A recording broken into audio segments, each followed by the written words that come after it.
Is this man walking in his sleep? Why is this woman standing in a hole? What is this man doing? Let me explain. It all started last October. That's when we first heard about the kids at Fairmont Elementary School and their search for a lost time capsule. It seems that when their schoolhouse was first built in 1899, the students buried a container somewhere nearby. But that was 90 years ago, and no one alive today knows exactly where it is or what's in it. With the help of a local historian, they've tried conventional methods such as radar machines and metal detectors, but they had no luck. After digging several holes, they gave up in disappointment. That gave us the idea to try unconventional methods. We had heard about people who could locate water underground just with a forked stick, and that these so-called dowsers could locate a missing object the same way. It would be an interesting experiment to see what the mind can really do, to test whether we have the ability to go beyond the five senses to try to find something lost under the ground for 90 years. We didn't realize then that this little experiment would take over half a year and involve dozens of people. But the results, though not conclusive, were thought-provoking and turned up some amazing and unexpected occurrences. Here's what happened. That's rusted metal. We contacted the school. The plan was to have the students help with the experiment. This is it. Okay, we're going to start digging our hole right here. Go ahead, Charlie. The principal and her assistant were very cooperative. They, too, were curious about dowsing and thought the kids would like to help. We next contacted a group called the American Society of Dowsers and learned that there are three methods: the familiar forked stick, the pendulum, and the L-rods, which are simply bent coat hangers. We went to the Fairmont School and gave a talk on how to douse. The students seemed to take to dowsing like a duck takes to water.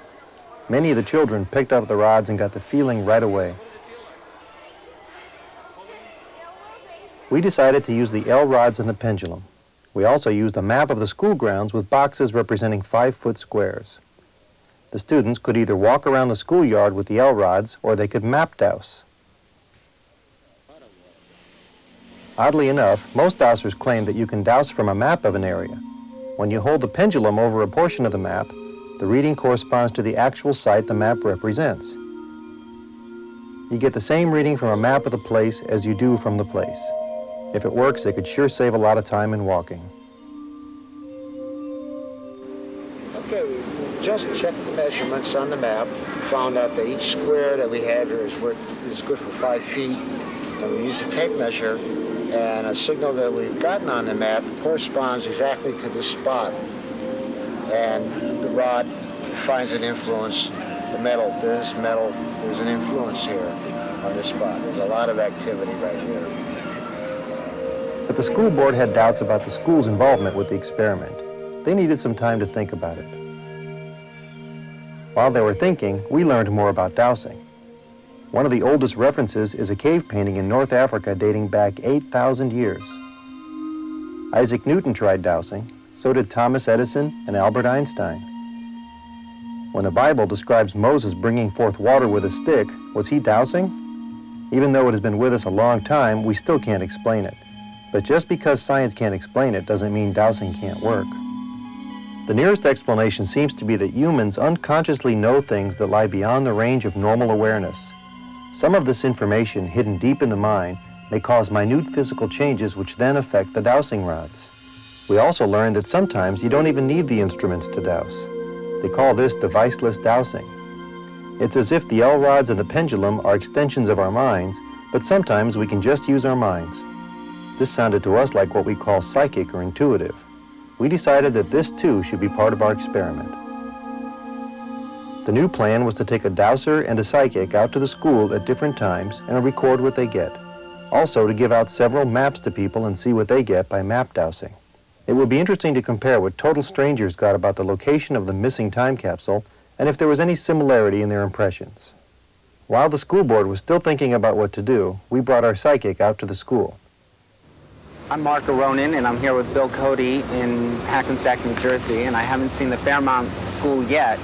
But when Bill first called me about the project, I got a sense of a brick building and near where the time capsule was buried. There were no windows or doors, just a brick wall, and I got a feeling of greenery and some bushes and trees nearby. And I received the map about a week later. Based on not looking at the site yet, I feel that the time capsule was buried along the brick wall with outdoors and windows, about 10 to 15 feet in and a little bit in from the edge of the school. Time capsule is buried here. When I first walked across, I was pulled over in front of the flagpole and turned around, my left leg leading me with my eyes closed over to this area. And as I stood here, my left leg kept wanting to pull towards the left. And following that, I ended up in this slight indentation in the ground. I feel that this area seems to be sinking to me more and more. When the time capsule was built, there was just one, like a school mistress that ran the school itself. In the time capsule, there's a book with what was a red or burgundy cover, and I get a sense that there's pictures in it, and most of which have faded. Some of it isn't going to be able to really be salvaged. I feel that some of it has really started to rot away.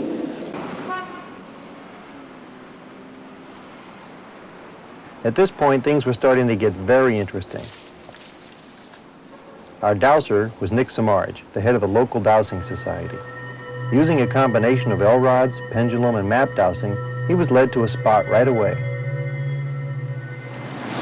Yeah, what's the spot? Then Mark psychically gave us the location of the time capsule and detailed information about its contents.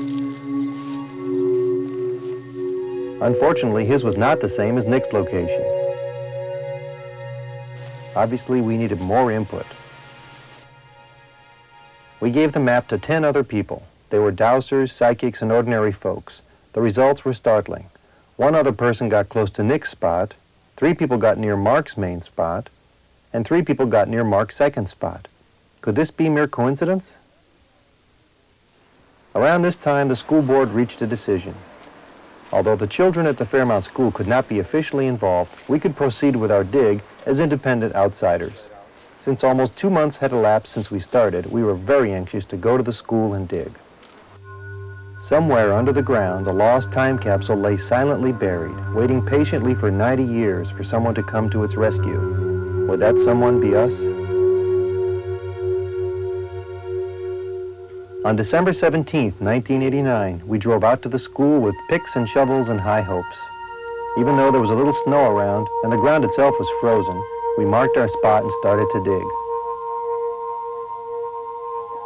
Although Mark could not be with us that day, we decided to start digging in his first spot because of the rich detail given to us. Also because several others had confirmed it with their maps and dowsing rods. Going right here. Charlie, you got a reading here? Right there?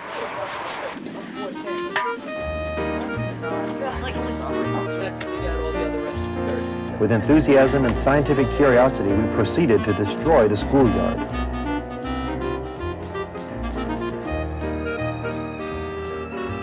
After digging for several hours with no luck, we called another psychic friend named Laura. Over the phone, Laura gave us some interesting news. She felt that the time capsule had been dug up and reburied once, possibly by workmen. She also felt that it had rotted away, but what little there was left could be found if we dug closer to the school from where we presently were digging. We took her advice and went toward the school, but by now it was late and our digging crew was getting cold and tired. When we found a large pipe blocking our way, we gave up. What were the results of 4 hours of digging? 2 rusty nails. Needless to say, we were a little disappointed. What happened? Did we miss the spot? Should we have dug elsewhere? Was there ever really a time capsule? We decided to ask Mark about it. In January, we returned to the school with Mark for a check reading. I'm feeling that this is the spot where the time capsule is buried. It's 16 inches over from where you dug last time you were here. I did get that the construction workers, when building this foundation, did come across the time capsule, but they reburied it. They did not open it, from what I can see. I keep getting the name of Ms. Whitley today. Whitney or Whitley, I think is what it is, as being in charge of the project, and I see her with a group of students in front of her. There is still some collection of newspapers that had been donated to the library. They're in an archival system that's really not paid much attention to. Amazingly, we found the library which Mark described. In researching the old newspapers from 1899, we found no mention of the time capsule. We did find a collection of articles about the school system, and most excitingly, we found a newspaper article that listed the names of the teachers of the nearby schools. And one of them was a Miss Jessie Whitney. This was a direct hit. We were impressed by Mark's ability to reach back 90 years and pick a name out of thin air. There's no way to prove that she was connected with the time capsule, but it certainly got our attention. We had nothing to lose, so back to the school again on April 21st, 1990, the day before Earth Day. We've confirmed our spot, and we're ready to take out our first shovelful, and Charlie is about to start digging. Under Mark's supervision, we were guided to the same spot we dug in 4 months earlier, only a little closer to the school.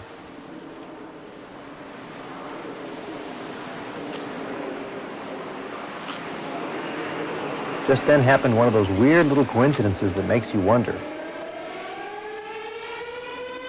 Within seconds of our starting to dig, the noon siren began to blast away. Was this a sign that we were on the right spot, or was it time for a lunch break? We were just getting started.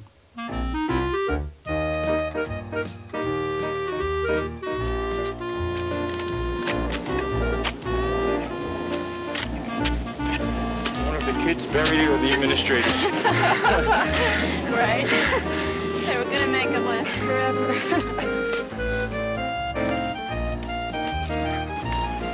I had felt that we had to expose 8 inches underneath the pipe and then move between 1 foot and 2 feet further towards the school to find the time capsule.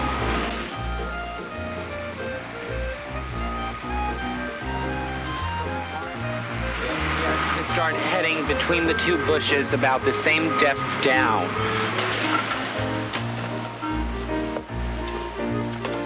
Just 1 week before this dig, we contacted yet another psychic named Janet.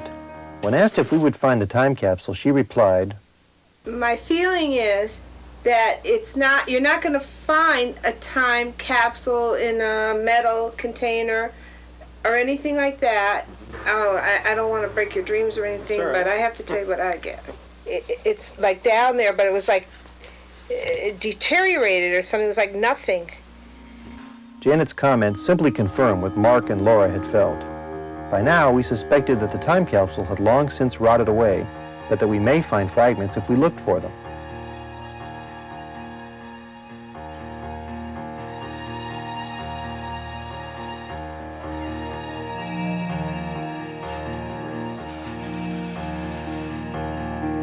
We sifted every shovelful of dirt and started to find things, lots of things. Some of it was recognizable, a nail here, a piece of glass there, and some of it was not recognizable. Perhaps our treasure was mixed in with trash from the construction of the new building that replaced the old schoolhouse in 1929. As the day wore on, we pulled more and more stuff out of the ground.